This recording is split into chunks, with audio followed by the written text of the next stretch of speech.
जय जय श्री राधारमण, जय जय नवल किशोर, जय गोपी चित चोर प्रभु, जय जय माखन चोर।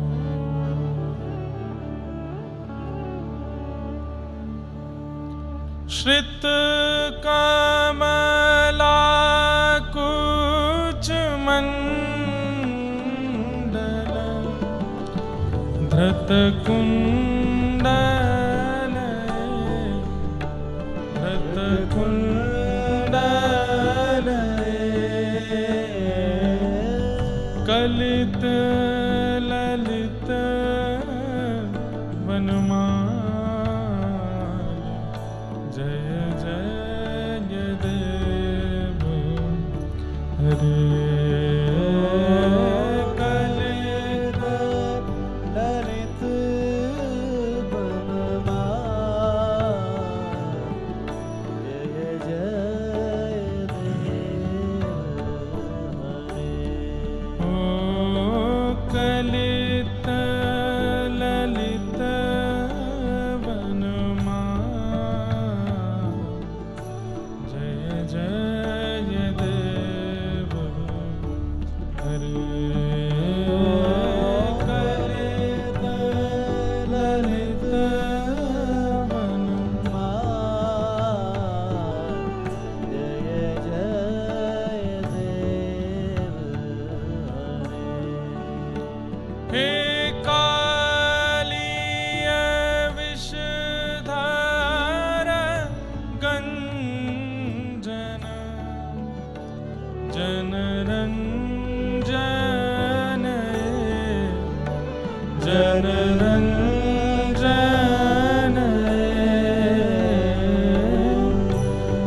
यदुकुल नलिन दिनेश,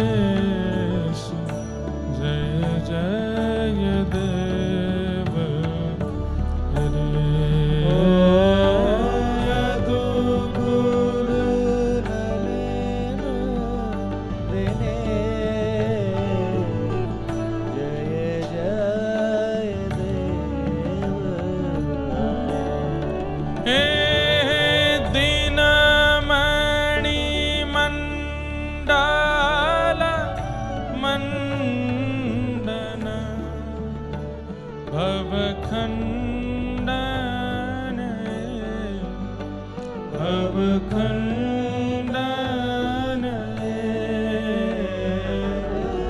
मुनिजन मानस हंस, जय जय देव हरे।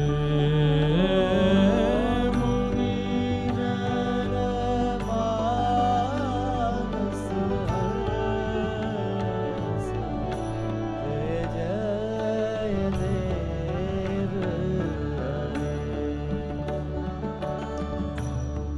10 वर्ष कथा करते हो गए हमको। आज पहली बार ऐसा लग रहा है कि व्यासपीठ पुष्पक विमान बन के उड़ रही है आकाश में। दत्त धाम की जय हो, हमारे पूज्य महाराज जी की जय हो। और अब यहाँ से कहाँ जाएंगे हैं भैया? कहाँ लेके जाओ रे? यहीं घूमेंगे? उनको भी उड़ा दो, हम अकेले उड़ेंगे आकाश में। ये भी उड़े सब रे। गीत गोविंद गाइए सब लोग, श्री जयदेव महाप्रभु के द्वारा विरचित। याद हो तो गाइए, वैसे तो याद होगा बहुतों को, नहीं तो देख के फोन में खोल के गाओ। श्रित कमला कुच मंडल,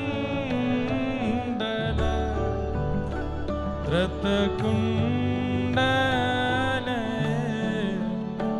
धृत कुंडल, कलित ललित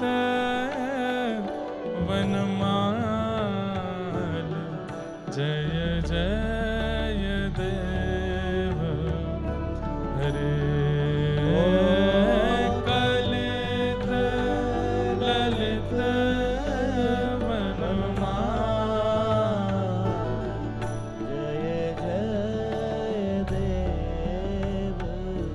हे मधुमूर नरक विनाशन गरुणासन गरुणासन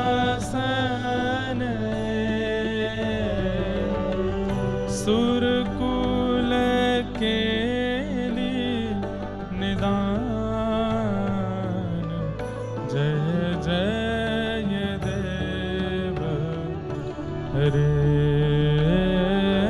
सुरकुल के निदान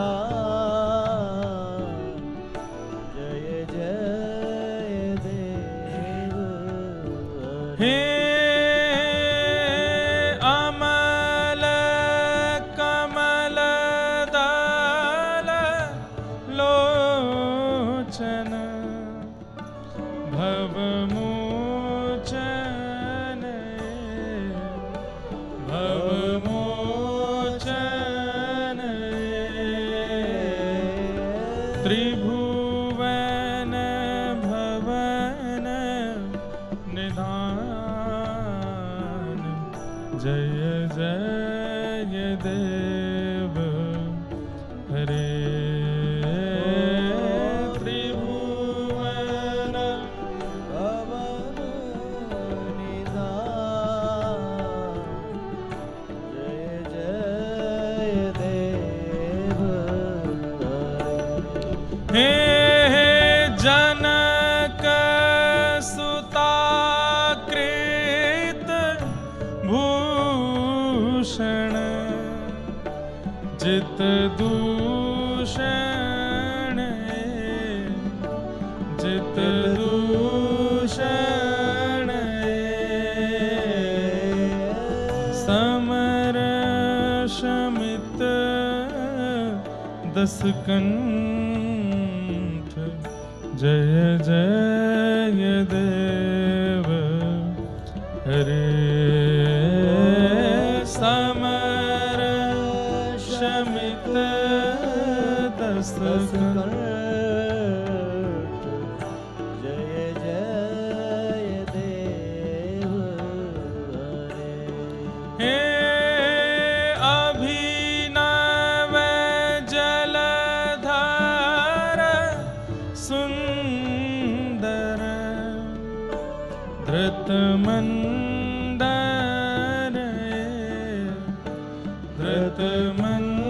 धृतमंदर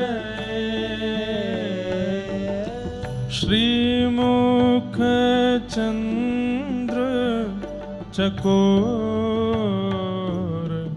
जय जय देव हरे श्रीमुख चंद्र चकोर जय जय देव हे श्री राधा मुख चंद्र चकोर जय जय देव हरे राधा मुख चंद्र चकोर जय जय देव हे तब चरणे प्रणतावयम् इति भावये इति भावये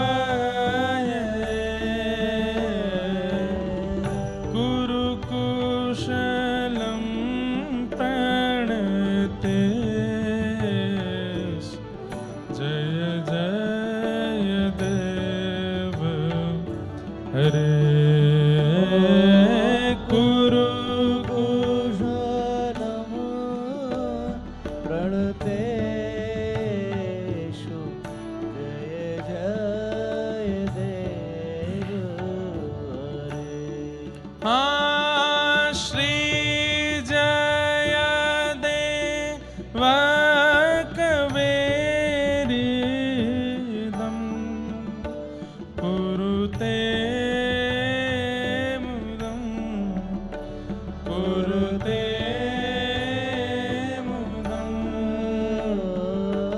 मंगल मंजुल गीतम जय जय देव हरे मंगल मंजूल गीतम जय जय देव हरे राधे कृष्ण हरि गोविंद गोपाला नंद जी को लाला यशोदा दुलारा राधे कृष्ण हरि गोविंद गोपाला नंद जी को लाला यशोदा दुलारा हे राधे कृष्ण हरि गोविंद गोपाला नंद जी को लाला यशोदा दुलारा राधे कृष्ण हरि गोविंद गोपाला नंद जी को लाला यशोदा दुलारा हे जय जय जगन्नाथ जगन्नाथ जगन्नाथ रक्षमा जगन्नाथ जगन्नाथ जगन्नाथ रक्ष जय जय महाबाहु महाबाहु महाबाहु पाहि मां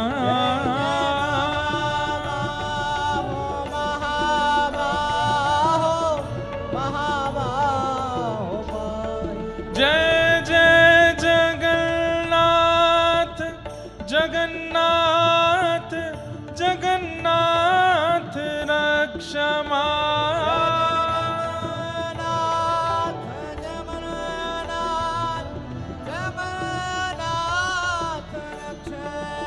जय जय महाबाहु महाबाहु महाबाहु पाहि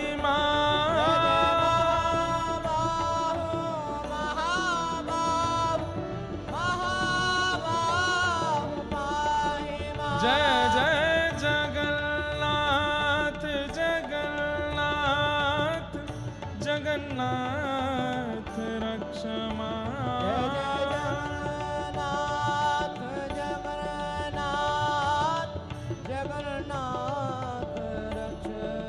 जय जय महाबाहु महाबाहु महाबाहु पाहि मां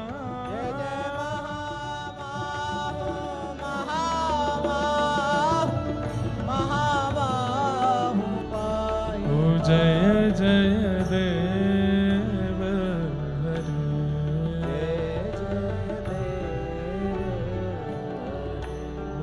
जय जय देव हरे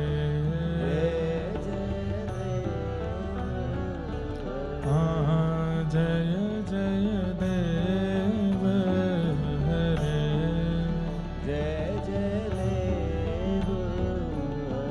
अवधूत चिंतन श्री गुरुदेव दत्त पुंडलीक वरदय हरि विठ्ठल श्री ज्ञानदेव तुकाराम श्री पंढरीनाथ भगवान की नमः पार्वती पतये हर हर महादेव हर हर महादेव हर हर महादेव।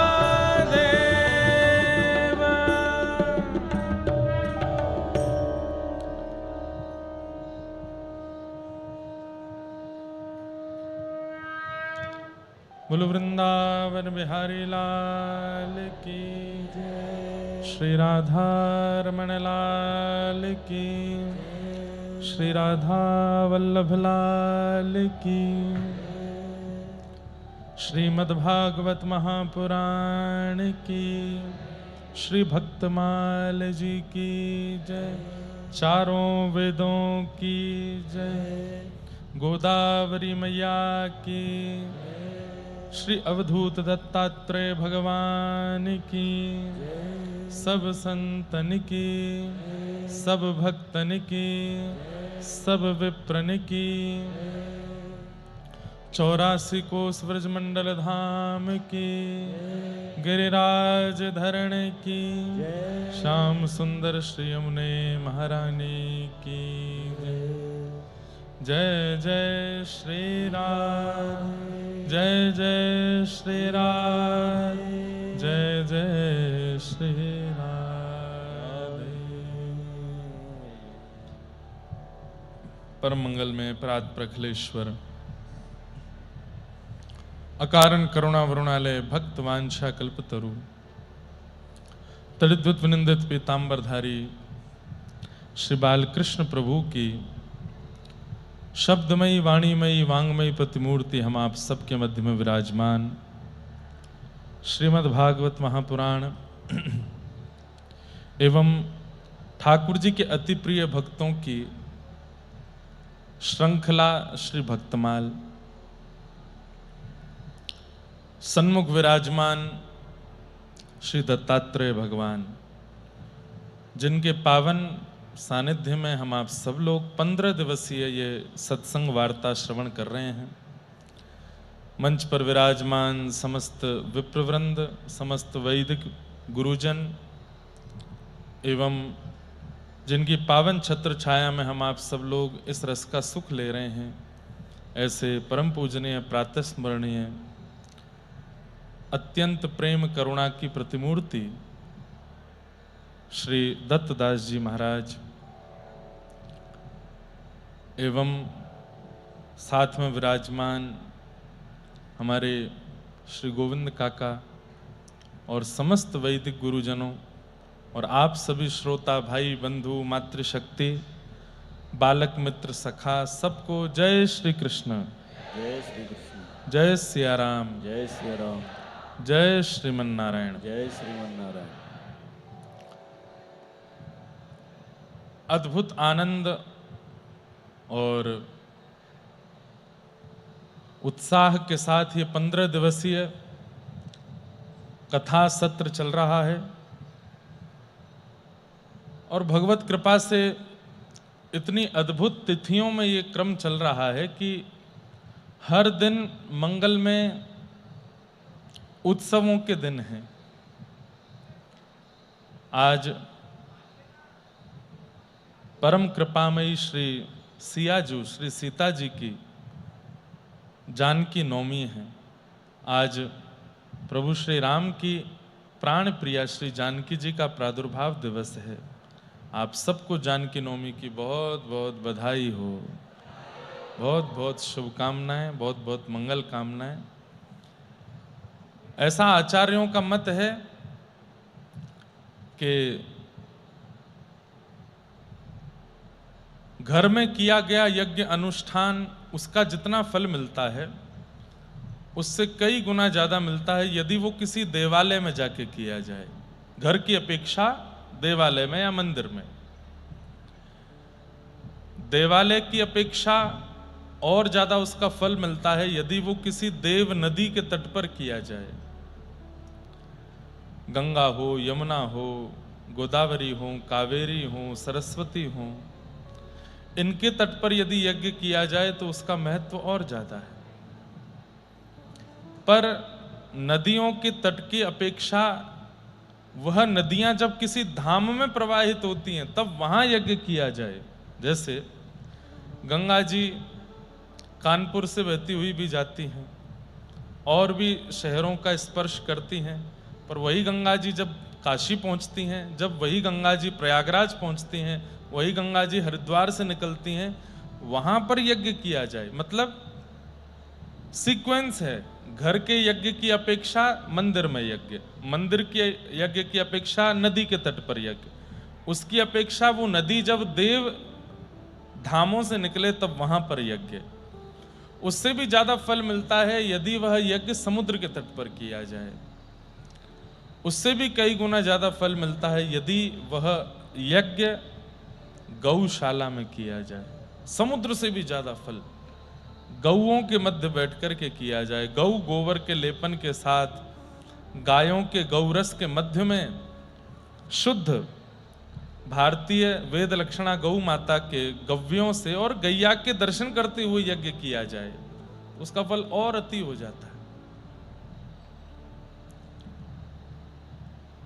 यहां पर सब विद्यमान है, देव नदी भी है, देव तीर्थ भी है, त्र्यंबकेश्वर नासिक देव तीर्थ है, प्रभु श्री राम यहां विराजे, देव नदी है, देव तीर्थ है, देव दत्त हैं।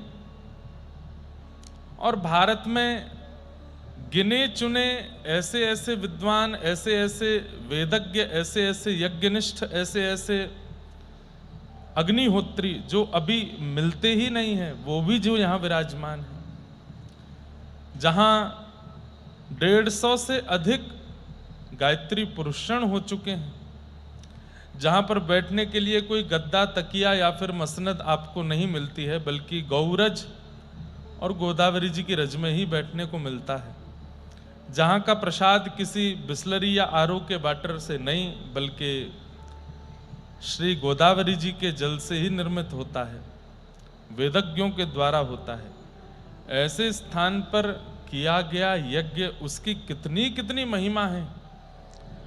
ऐसे स्थान, ये भी तो ज्ञान यज्ञ है जो आप लोग कर रहे हैं। यज्ञ का मतलब केवल होम अनुष्ठान नहीं है, 5 प्रकार के यज्ञ हैं, द्रव्य यज्ञास, तपो यज्ञ, योग यज्ञ तथा परे, द्रव्य यज्ञास योग यज्ञ, द्रव्य यज्ञास्त योग यज्ञ, कौन सा बताया था भूल गया मैं खुद ही, तपो यज्ञ तथा परे, स्वाध्याय ज्ञान यज्ञश्च तेतु कर्म विसूचका। ये 5 प्रकार के यज्ञ। सबसे पहला यज्ञ है द्रव्य यज्ञ। आप किसी की सेवा में यदि धन दे देते हैं, किसी की सेवा में अन्न वस्त्र दे देते हैं, किसी की सेवा में उसकी जरूरत की वस्तु दे देते हैं, तो वह भी एक यज्ञ कहलाता है। उसको क्या कहते हैं? द्रव्य यज्ञ। दूसरा आता है तप यज्ञ, जहां पर शरीर को कंफर्ट जोन से विपरीत ले जाकर के आप भगवत आराधन करते हो, वो तप यज्ञ कहलाता है। जहां पर निद्रा भी सूक्ष्म है, अन्न भी सूक्ष्म है, कंफर्टेबल जो फैसिलिटीज होती हैं वो भी बड़ी सूक्ष्म है, और आप सब कुछ सहते हुए भगवत आराधन करते हो, तो वही तप कहलाता है। द्रव्य यज्ञ, तप यज्ञ, योग यज्ञ। योग यज्ञ क्या है? अब योग का अर्थ प्राणायाम आदि भी होता है, परंतु योग का मूल अर्थ मिलना, भगवत भक्तों से मिलना। अब आप ज्ञानेश्वरी पढ़ रहे हैं तो एक प्रकार से आप श्री ज्ञानेश्वर महाराज से मिल रहे हैं। संत श्री तुकाराम जी का चरित्र पढ़ रहे हैं तो आप उनसे मिल रहे हैं। आप दत्त धाम आ रहे हैं, त्र्यंबक जा रहे हैं, वृंदावन जा रहे हैं, अयोध्या जा रहे हैं, वहां जाकर के बिहारी जी, राधा रमन, राधा वल्लभ दर्शन कर रहे हैं, एक बात है, लेकिन वहां के संतों से मिल रहे हैं तो वो योग यज्ञ है। चौथा यज्ञ बताया गया स्वाध्याय यज्ञ। स्वाध्याय यज्ञ किसको कहते हैं? स्वयं अध्ययन करना, स्वयं अध्ययन, ये स्वाध्याय यज्ञ है। गुरुदेव के पढ़ाने के बाद में एकांत में बैठ करके उसका स्वाध्याय करना, वह भी एक यज्ञ है। बल्कि तप यज्ञ, द्रव्य यज्ञ, योग यज्ञ से बड़ा यज्ञ है स्वाध्याय यज्ञ। कई बार बच्चे पढ़ाई छोड़ करके दूसरे कार्यों में जाने को बड़े उत्सुक रहते हैं और ऐसा बहाना दे देते हैं कि वहाँ तो कथा चल रही है, वहाँ तो यज्ञ चल रहा है, हमारे घर में पूजा चल रही है, हमको उसमें बैठना जरूरी है, अरे पढ़ाई थोड़ी जरूरी इतनी नहीं। स्वाध्याय पहले है और स्वाध्याय उन यज्ञों से भी बड़ा है। अगर आप स्वाध्याय कर रहे हैं और घर के किसी विशेष पूजा में अगर नहीं बैठ पा रहे हैं तो ठाकुर जी आपसे प्रसन्न नहीं रहेंगे। बढ़िया है, तुम अध्ययन करो, अध्ययन करके जब कुछ बन जाना तो फिर हमारी फिर से पूजा रखना, फिर कर लेना, पर स्वाध्याय पहले। हमारे पूज्य गुरुदेव भगवान जिन्होंने हमको अध्ययन कराया, बड़ी एक अंतरंग बात बता रहे हैं। समकक्ष बैठे लोग फोन यूज ना करें, ऐसी हमारी प्रार्थना, और वे कथा श्रवण करें तो ज्यादा सुख मिलेगा। हमारे गुरुदेव भगवान जिन्होंने हमको स्वाध्याय कराया, उनका एक नियम था, वे हमको 4 बजे फोन करते थे सुबह, और फोन करके उठा देते थे और उठा करके बोलते उठ जाओ। मैंने कहा जी गुरुजी उठ गए, अब क्या करोगे? मैंने कहा जा रहा हूं नहाने। ना नहाओ नहीं तो भागवत जी लेके बैठो, पाठ करो, श्लोकों का अध्ययन करो, याद करो। हमने कहा गुरुजी बिना नहाए धोए आप तो कहते हैं कि भागवत जी कृष्ण हैं। तब गुरुजी क्या उत्तर देते थे? कथा जब कहने लग जाओगे तब कृष्ण हैं, सुनने लग जाओगे तब कृष्ण है, अभी अध्ययन कर रहे हो तो सखा है, और सखा से बिना नहाए भी मिला जा सकता है। तो बिना नहाए धोई बोलते थे कि बस सीधे रजाई ओढ़ो, भागवत जी खोलो, पढ़ने बैठो, ज्यादा से ज्यादा मुंह धो के आ जाओ, बस स्नान आदि बाद में करना, पहले याद करो। और जब कुछ श्लोक याद हो जाते फिर 5:30 बजे फिर फोन करते, जो याद हुए वो सुनाओ, तो फिर हम सुनाते हैं उनको। अच्छा, बोलने से पहचान जाते कि मैं देख के बोल रहा हूं कि नहीं। बोले भागवत जी खुली है ना सामने? मैंने कहा जी गुरु जी। बोले बंद करो, बंद करते, बोले अब सुनाओ, फिर सुनाते। और जब श्लोक स्पष्ट हो जाता तब कहते अब स्नान करने जाओ। हमने एक दिन गुरुजी से कहा गुरुजी आप स्नान नहीं करने देते, आप ऐसे ही कह देते हैं पढ़ लो। तो कहते हैं कि देखो यज्ञ पवित्र करता है और स्वाध्याय भी एक यज्ञ है। विद्यार्थी जीवन में यदि स्वाध्याय को प्रधानता दोगे तो तन की पवित्रता, मन की पवित्रता, बुद्धि की पवित्रता, स्वभाव की पवित्रता ये अपने आप हो जाएगी। आपकी प्राथमिकता अध्ययन होना चाहिए। हमारे गुरुजी वो रात्रि में बिस्तर के बगल में, हमारे बगल में जहां मैं सोता था, वहां भागवत जी रख के बोलते इनको आलिंगन करके सो। मैं कितनी बार, अभी बहुत 10 साल बाद ये बात बता रहा हूं, भागवत जी का आलिंगन करके सोता था रात्रि में। आज भी कहीं कथा होती है तो मैं, जहां शयन कक्ष होता है उस शयन के बगल में ही एक स्टूल लगा के वहीं भागवत जी रखते हैं। स्वाध्याय यज्ञ, स्वाध्याय व्यक्ति थोड़ा भी करने लगता है ना तो ग्रंथ अपने आप उस पर कृपा कर देता है। वो अक्षर थोड़ी हैं, वो किताब थोड़ी है, वो साक्षात कृष्ण है, साक्षात ठाकुर जी हैं। उनके प्रति भी चैतन्य बुद्धि, जैसे घर के गोपाल जी हैं, घर के ठाकुर जी हैं, उनकी सेवा में चैतन्य बुद्धि है, ग्रंथ के प्रति भी चैतन्य बुद्धि होनी चाहिए। स्वाध्याय यज्ञ। और 5वां यज्ञ बताया गया ज्ञान यज्ञ। ज्ञान यज्ञ जो आप लोग कर रहे हो, कथा का श्रवण, आचार्यों की वाणी का श्रवण, भक्तों के सुंदर चरित्रों का श्रवण, भागवती कथा का श्रवण, ये ज्ञान यज्ञ है। ये 5 यज्ञ हैं। यहां पर लगभग सब हो जाते हैं।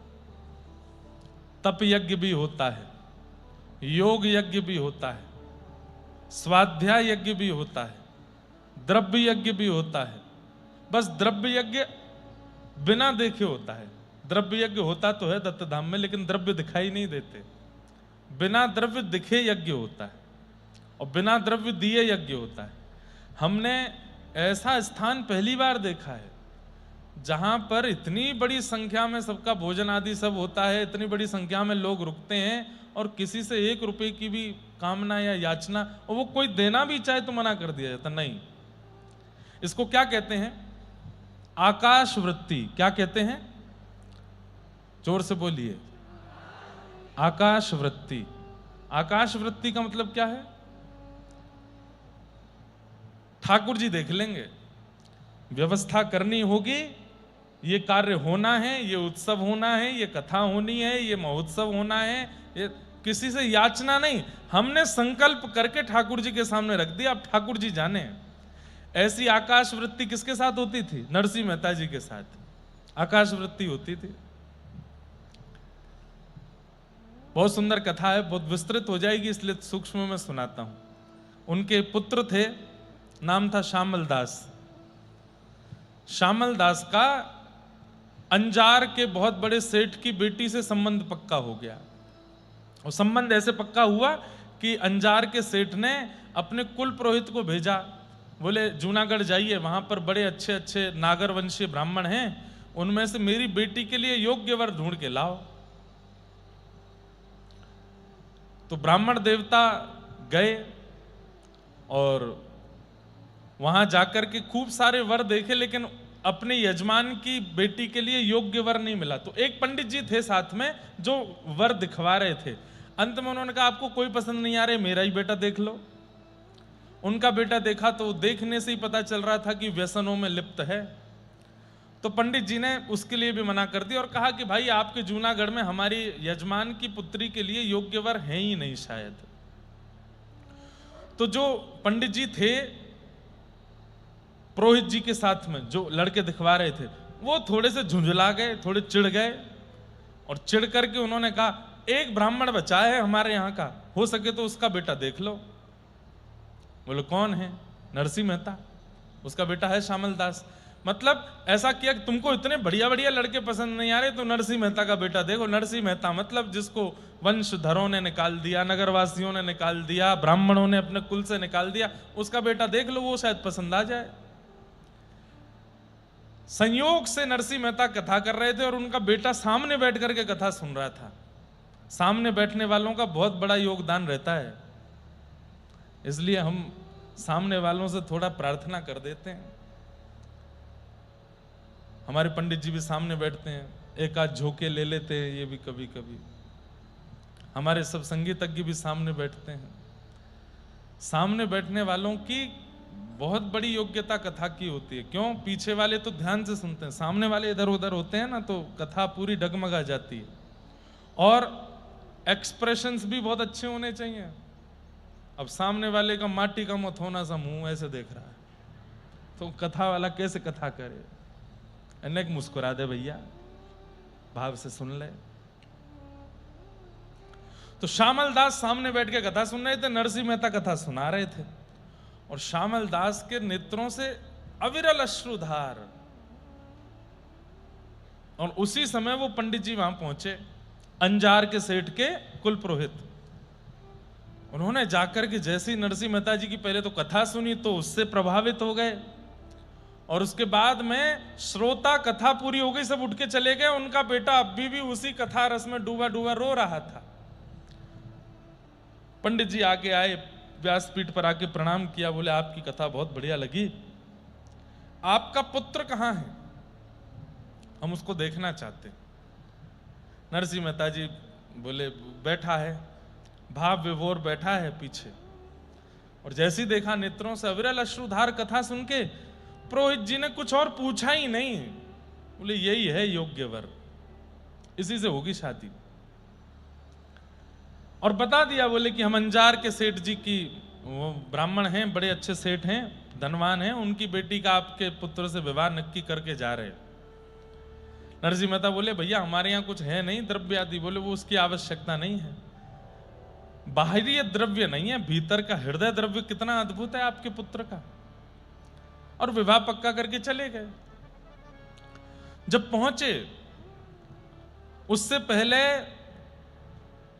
जूनागढ़ के चिढ़ने वाले ब्राह्मणों ने पत्र लिख करके सेठ जी को भेज दिया, जो ब्राह्मण वहां के धनवान थे, कि आपके पुरोहित जी ने नरसिंह मेहता के पुत्र से आपकी पुत्री का विवाह पक्का किया है। उनके घर तो खाने की व्यवस्था नहीं है, उनका बेटा तो ऐसा है, और उनके यहाँ तो ये है, बड़े अपवाद कर दिए।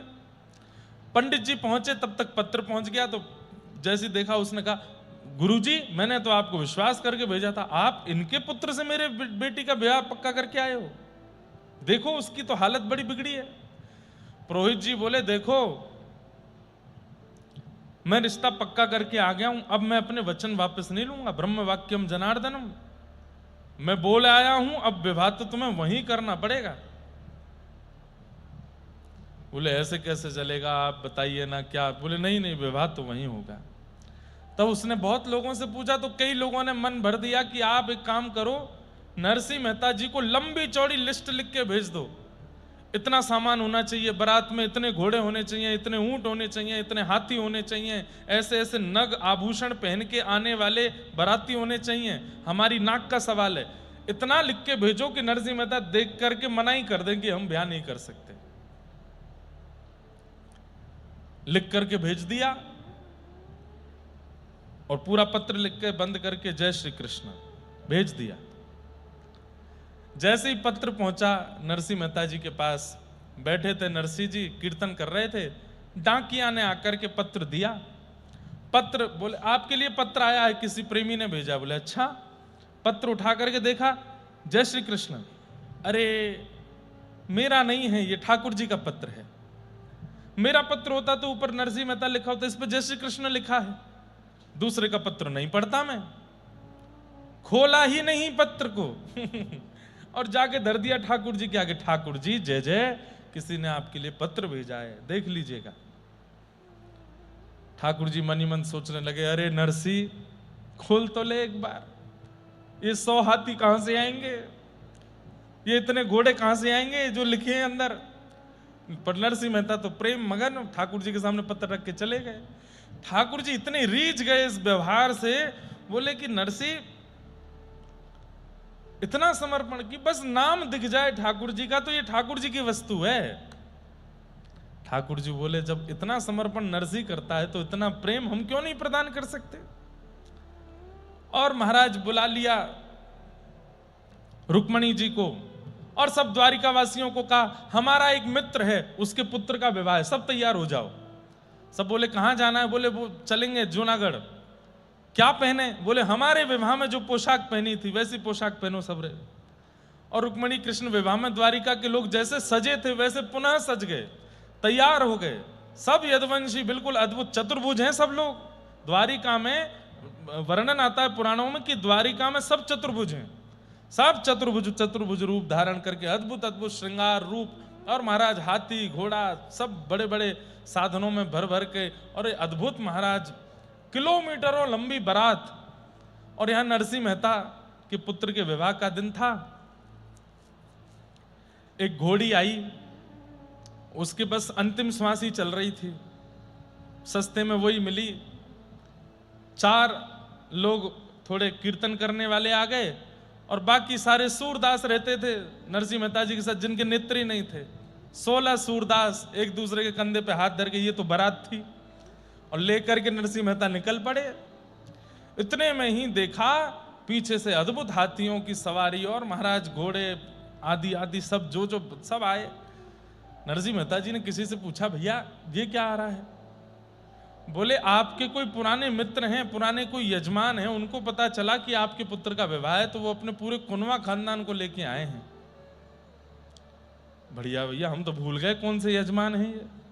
ठाकुर जी रथ पर बैठ करके आए हैं, बढ़िया सुंदर उतरे। नीचे उतर करके नरसिंह मेहता जी को हृदय से लगाया। नरसिंह मेहता जी बोले भगवान आपको कहीं देखा तो नहीं हमने। बोले आपने एक बार कथा करी थी हमारे यहाँ, हम दोनों पति पत्नी ने बैठ करके सुनी थी, रुक्मणी जी भी प्रणाम कर रही हैं। नरसिंह मेहता बोले हमको याद नहीं। सुनिए हम आपके पुत्र के लिए बढ़िया वाली अचकन लाए हैं, पहना दें। बोले पहना दो। सामल दास का श्रृंगार स्वयं श्री कृष्ण कर रहे हैं। अपने विवाह पर श्रृंगार ब्रह्मा जी से करवाते हैं, लेकिन नरसिंह मेहता के पुत्र के विवाह में ठाकुर जी श्रृंगार कर रहे हैं। सहरा बांध रहे हैं, पत्रावली बना रहे हैं, सुंदर आभूषण पहना करके। ठाकुर जी जिसको हाथ धर दें वो कुब्जा जब सुंदरी हो सकती है तो श्यामल दास तो कितना सुंदर हो गया होगा। और महाराज लिए ढोल नगाड़े वालों को आगे लेकर के जामे, जैसे क्या कहते हैं किसी किसी बारात में कई जीजा और फूफा होते हैं, बड़े एक्साइटेड रहते हैं, ऐसे ठाकुर जी जीजा फूफा जैसे लग रहे हैं। और ले जा करके ढोल ताशे वालों को बोलते बजाओ जोर से, और स्वयं नृत्य करते हैं, द्वारिका वालों से नृत्य करवाते हैं। नरसिंह मेहता उन्हीं को देख रही है, कौन सी कथा के यजमान है मेरे।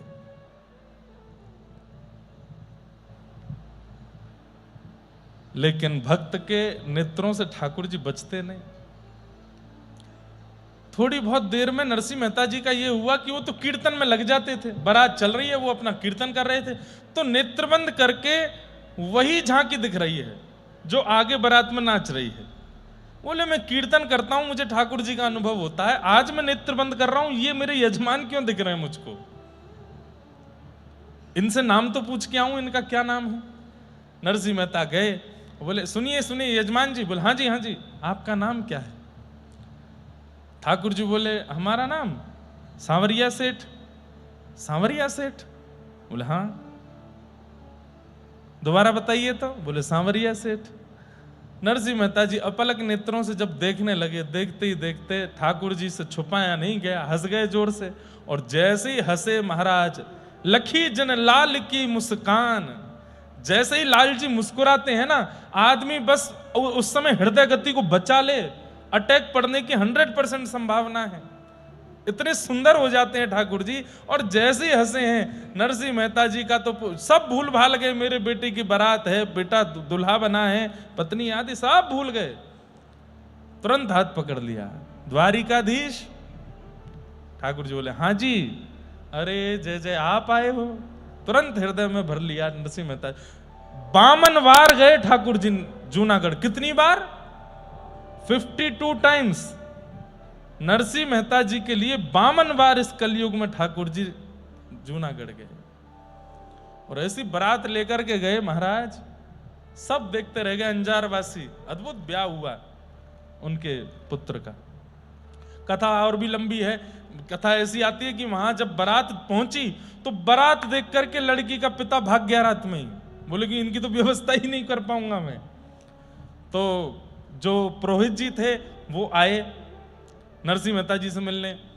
तो ठाकुर जी सब व्यवस्था देख रहे थे। बारात पहले जाती थी, 3 दिन रुकती थी नगर के बाहर। जहां बारात जानी है वहां उसके नगर के बाहर 3 दिन बारात रुकती थी। तो ठाकुर जी सबकी व्यवस्था देख रहे थे। पुरोहित जी आए तो पुरोहित जी ने आकर के ठाकुर जी को ही देखा। ठाकुर जी से कहा, बोले कि वो बड़ी गड़बड़ हो गई है। बोले क्या गड़बड़ हो गई? बोले लड़की के पिता जो है पहले तो बड़े फूल रहे थे कि हमारी बेटी का ब्याह ऐसा करना है, ऐसा करना है, कहाँ संबंध करे। अब बारात देख करके वो खुद ही भाग गए। बोले मेरी नाक कट जाएगी, मैं इनको पूरी भी नहीं पा पाऊंगा, इतनी लंबी कितने हैं बाराती पता है? 56 करोड़ तो द्वारिका से यदुवंशी आए हैं। 56 करोड़। 16,108 तो भगवान की पत्नी आई हैं, सब आई हैं। बोले एक एक को एक एक पूड़ी भी खिलाऊंगा तो पूरे गुजरात का अन्न खत्म हो जाएगा, मैं कहां से करूंगा इतनी व्यवस्था। तो लड़की के जो पिताजी थे वो भाग गए रात में, बेटी से हाथ जोड़ गए, बेटी मैं तो तेरा दुर्भाग्य कि मैं तेरा पिता हूं। ऐसी अद्भुत बारात आई है, मैं तो उनको भोजन ही नाक कटे उससे अच्छा मैं चला जाता हूं। तो जाकर के जब ठाकुर जी को बताया तो ठाकुर जी बोले नरसिंह मेहता जी से बात करते हैं। नरसिंह मेहता जी से जाके कहा, मेहता जी ऐसे ऐसे हो गया, आप बताओ। नरसिंह मेहता बोले हमको डिस्टर्ब मत करो, हम अपने कीर्तन में लगे, ना तो हमने बारात बुलाई थी ना हमने ये सब व्यवस्था के लिए कहा था, अब आप जानो आपका काम जाने। ठाकुर जी बोले अब नरसिंह तो कीर्तन में है, क्या करें।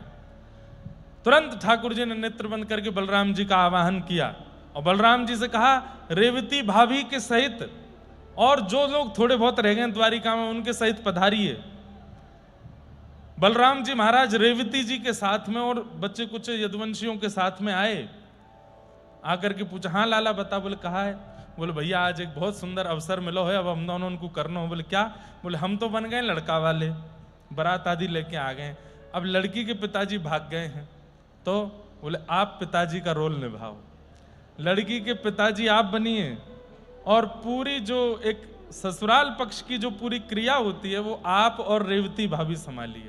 तो श्री बलराम जी महाराज ससुर बने और रेवती जी सासू मां बनी हैं और इनके पुत्र आदि ये सब सामल दास के साले बने और इन्होंने फिर कन्यादान करके पूरा विवाह संपन्न कराया। और नरसिंह मेहता केवल करताल लिए कीर्तन कर रहे हैं, कोई मतलब ही नहीं है क्या चल रहा है, और ऐसा अद्भुत विवाह ना कभी हुआ था ना कभी हो सकता है। ऐसा विवाह श्यामल दास का ठाकुर जी ने करा है। तो ये बात बताने का तात्पर्य क्या है? ठाकुर जी के प्रति समर्पण की कैसी स्थिति है। यज्ञ के विषय में हम लोग चर्चा कर रहे थे। पंच यज्ञ हैं, उनमें से ये ज्ञान यज्ञ है। और ज्ञान यज्ञ में जिसकी पूर्ण निष्ठा है उससे ठाकुर जी खूब राजी रहते हैं। यहां सारे यज्ञ हो रहे हैं आपके दत्त धाम में। द्रव्य यज्ञ भी हो रहा है, तप यज्ञ भी हो रहा है, योग यज्ञ भी हो रहा है, द्रव्य यज्ञ भी हो रहा है और स्वादा। हाँ, तो हम चर्चा कर रहे थे आकाश वृत्ति। तो आकाश वृत्ति से या तो दत्त धाम देखा या सुनने में आए होंगे तो श्री नरसिंह मेहता। 1 रुपया नरसिंह मेहता जी ने कहीं लिया नहीं, कहीं से खर्च किया नहीं, और खर्चा इतना हुआ कि कुबेर भी आकर के उसका वहन नहीं कर सकते। ऐसी आकाश वृत्ति से हमारा दत्त धाम है। यहां पे भी श्री दत्त प्रभु ही करते हैं। और ऐसी योजना बनती है, ऐसी योजना बनती है कि बड़े बड़ों के सिर घूम जाएंगे। कल का जल क्रीड़ा मनोरथ, मुझे लगता है कि आज के कलिकाल के अब तक जितने भी कलयुग में लोगों ने जन्म लिए हैं, भगवत उत्सव किए हैं, ठाकुर जी की ऐसी जल क्रीड़ा अभी तक नहीं हुई होगी जैसी कल दत्त धाम में हुई। और ये बात बिल्कुल सत्य है। कलयुग के प्रारंभ से अब तक ये सबसे बढ़िया जल क्रीड़ा होगी। कल गिरधर लाल जी के मुखमंडल की आभा देखने लायक बन रही थी। इतने खुश हो रहे थे, इतने खुश हो रहे थे कि जब जल से बाहर निकले तो एक बालक के हाथ से मसाल में से अग्नि किसी के ऊपर गिरवा दी। बोले मुझे नहीं जाना है, क्यों निकाल रहे हो, अभी और आनंद करना।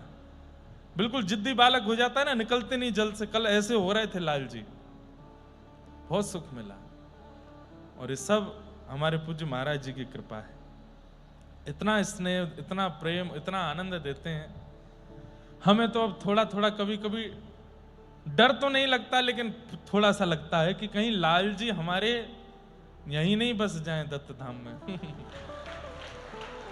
पिछली बार तो एक बार हुआ था। पिछली बार जब जल क्रीड़ा नाव मनोरथ हुआ तो महाराज जी भी तब उत्सव में थे। तो महाराज जी बोले अब लाल जी को लेके चलो दत्त प्रभु के पास।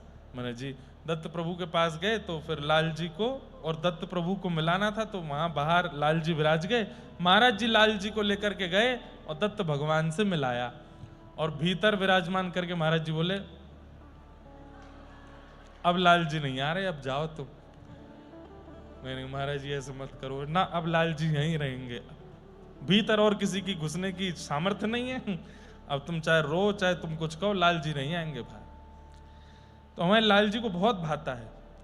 दत्त धाम में इतना स्नेह, इतना आनंद, इतने उत्सव का सुख देते हैं पूज्य महाराज जी। कभी कभी ऐसा लगता है जैसे श्री कृष्ण को सुख देने के लिए साक्षात महादेव आ गए हों। क्योंकि कृष्ण के रस में अत्यंत आनंद को यदि कोई मिश्रित करते हैं तो वो महादेव है। हमारे महाराज जी महादेव हैं, ठाकुर जी को खूब सुख देते हैं, खूब आनंद देते हैं।